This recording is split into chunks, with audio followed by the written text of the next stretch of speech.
Θα κάνουμε ένα γλυκό, είναι απλό, θα το δείτε πώς θα το φτιάξουμε. Αν θέλετε να ρωτήσετε κάτι, μπορείτε να ρωτήσετε. Θα το κάνουμε βήμα-βήμα, το οποίο θα το κάνετε εσείς αύριο. Τα κριτήρια είναι, εκτός από τη γεύση που είναι το βασικό, στην τεχνική, στις θερμοκρασίες, στον τρόπο παρασκευής. Αγχώνεστε. Μάστερ σεφίδες, περίπου. Πώς δεν είναι όλο το Εντάξει τότε.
Λοιπόν,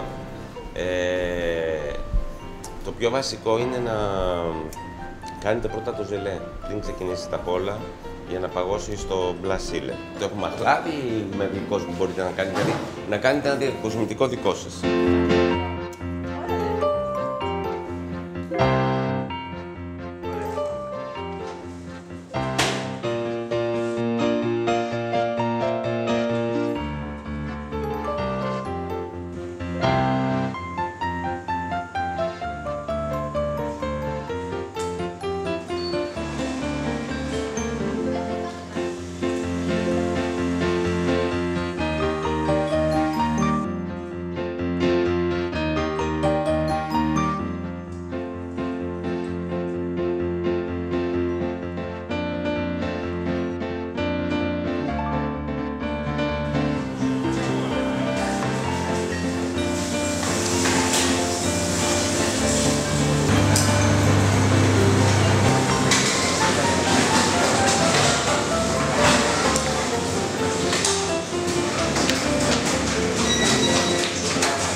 Δύσκολο.